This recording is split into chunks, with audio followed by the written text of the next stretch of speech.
In a quiet corner of present-day Ghana, there lived a curious 17-year-old boy named Ebenezer.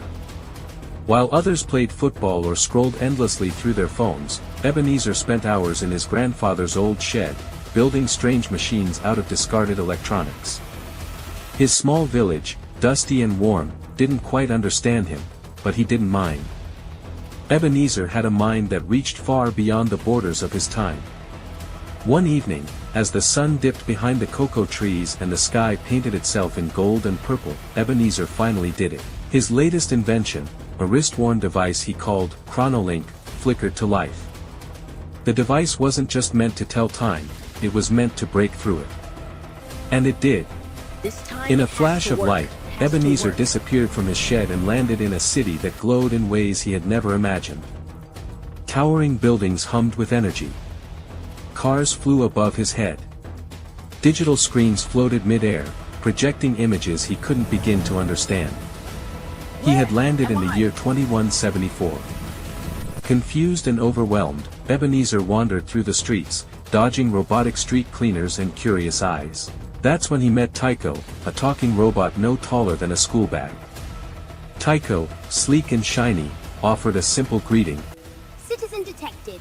Welcome to New Ghana. You can talk? I do more than sweep. With the friendliness only a machine could master, Tycho became Ebenezer's guide to the future. It explained the history of the years he missed, technological revolutions, global migrations, the fall of paper money, and the rise of solar cities. But something was wrong. Tycho's circuits buzzed with concern. The future, though stunning, was fragile. Ebenezer soon learned that the world he landed in was on the verge of collapse. Time fluctuations had begun, strange rifts appearing in reality. History was breaking, and the cause was him. His invention had not only brought him to the future, it had destabilized the timeline. Torn between wonder and guilt, Ebenezer sought answers.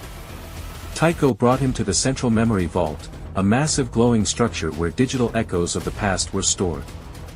There, he met a holographic mentor, an older version of himself. The older Ebenezer spoke with calm authority. Time is like a thread, he explained. You tug at it, and everything shifts. But you can also fix it, if you remember why you started. Ebenezer had to return, back to his time, back to the moment before he activated Chrono. But before he could, he had one mission: deliver a message.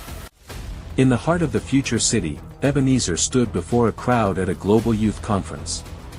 He spoke not of gadgets or glory, but of purpose. We create not just because we can, but because we must leave behind something better. The people clapped. The lights dimmed. And Tycho, his loyal friend, helped him back to the shed where it all began. The shed looked the same, dusty and quiet. But Ebenezer, he had changed. He now saw every wire, every tool, every idea as more than a hobby, it was a responsibility. He disassembled Chrono. Not because he gave up on time travel, but because he understood it was not yet time. As the crickets chirped in the distance and the village night returned to stillness, Ebenezer looked up at the stars. Somewhere out there, the future waited. But this time, he would meet it prepared.